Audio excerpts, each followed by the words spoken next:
Welcome to the Own It podcast with me, Nicole Holler, where we're going to talk about stuff to help you get out of your way, take charge of your life, and, well, other stuff too. Hey guys, welcome to another episode of the Own It podcast with me, Nicole Holler. I had a great question the other day, and that question was, why am I so sore after I work out? And I said, are you sore during your workout too? And she's like, well, yeah, but after I'm crying when I want to go sit on the toilet, or if it's an arm day, if I need to go take that sports bra off. There's different kinds of soreness, and please don't misunderstand. Soreness is normal, but you should never feel like your joints are shearing off the bone, that it's breaking. If you're really feeling a lot, the elbow is a big one. When people do too heavy bicep curls, they're usually binding really hard, and they end up straining sort of the tendons and the connective tissue right at the joints, and that can apply to really any joint. Likewise, if you're doing too dynamic, like say jumping, of motions, and you don't have that stability that you really should have in your hips, knees, or ankles and feet, you might experience a lot of joint pain there because you didn't have the stability in order to manage the motion.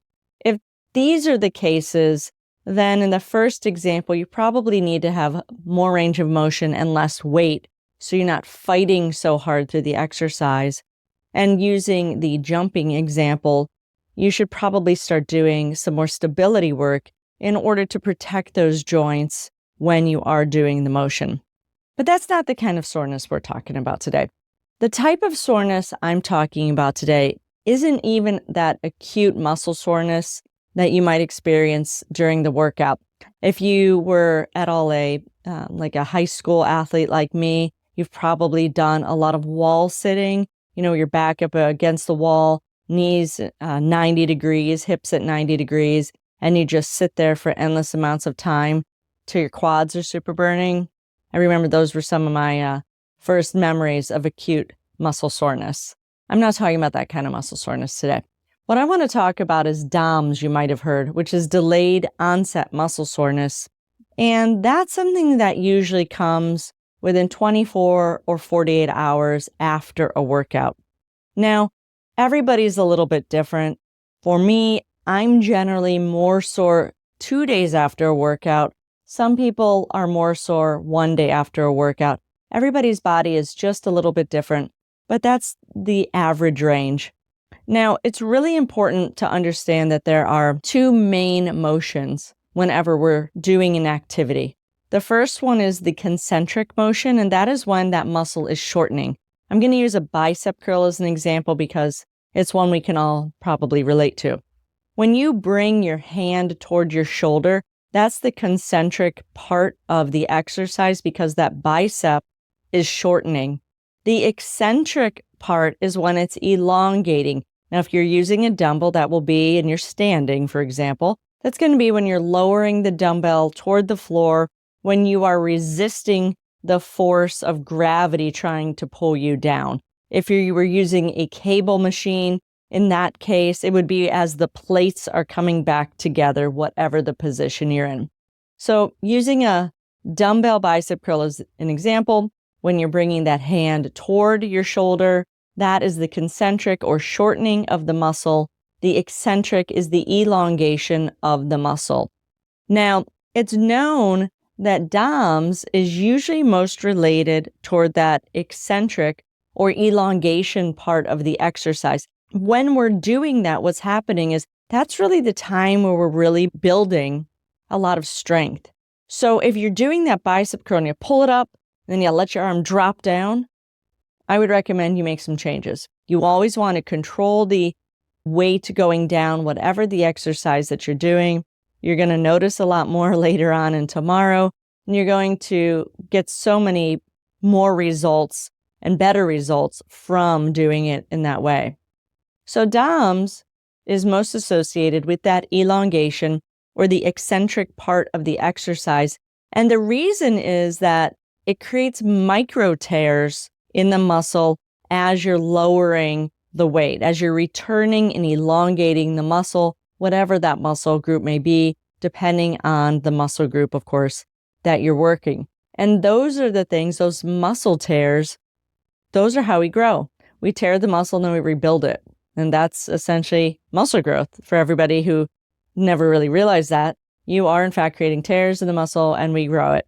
When our bones get more dense, they're actually getting a little bit damaged and then becoming more dense over time. That's actually why running is good in some ways for bone density, because it's creating a bounce and an axial pressure. So it's creating a force on the bone, which is causing it to become more dense. So in the case of muscle, when we hurt it, essentially, we're actually helping it grow when it's in a good, normal, progressive structure. Now, there's a few reasons that we end up with the DOMS as a result of that elongation. Like I said, those micro tears, because those are signaling the pain receptors that communicate with the brain. So they're saying, hey, I'm damaged. Pain receptor lights up. Your brain's like, oh, pain, got it. The calcium and the white blood cells that are released into the bloodstream and muscle are causing inflammation as well.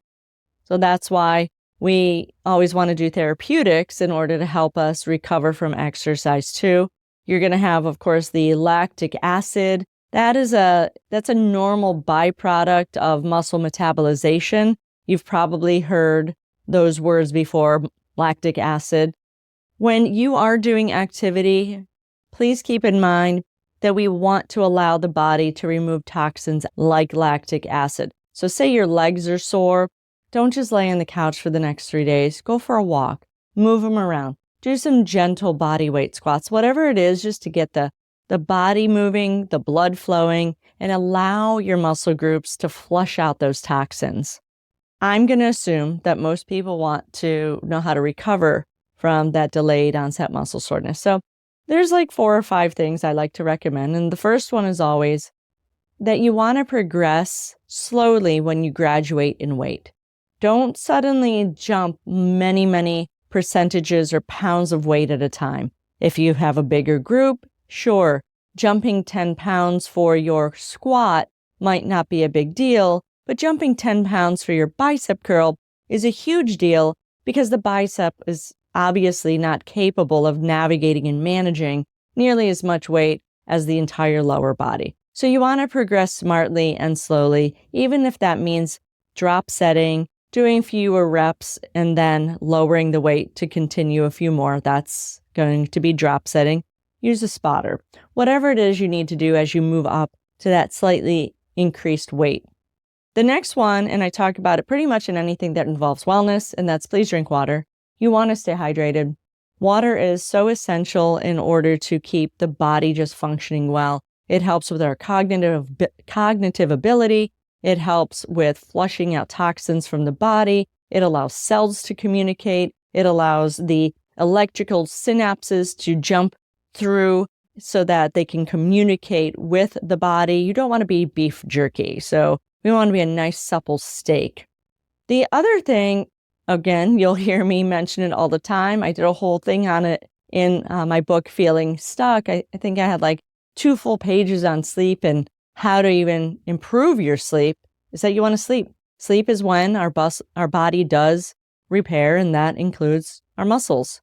So we want to progress slowly. You want to make sure you're hydrated. You want to make sure that you're getting good sleep. And then from a therapeutic perspective, I would definitely recommend using a foam roller, yoga balls, like the little therapy balls, as well as massage.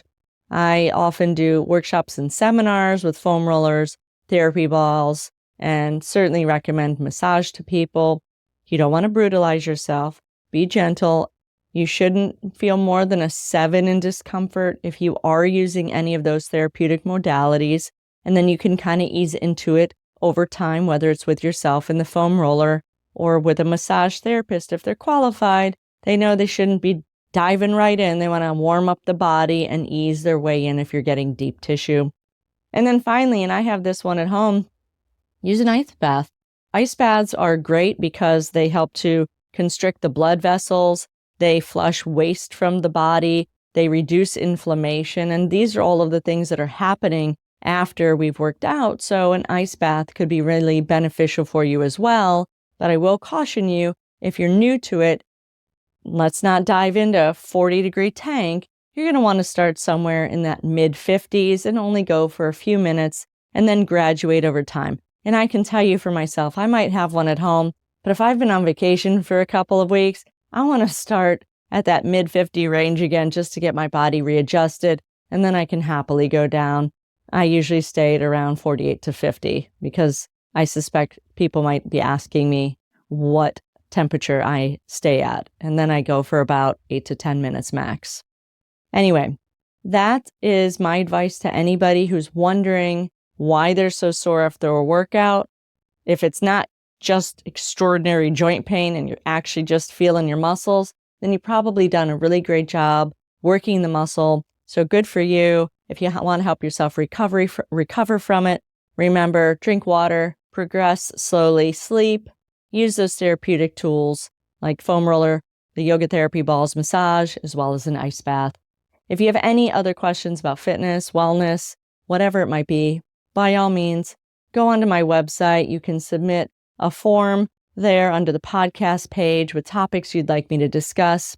I always want you guys to remember this is your time and you can accomplish really anything that you want. Have an awesome day.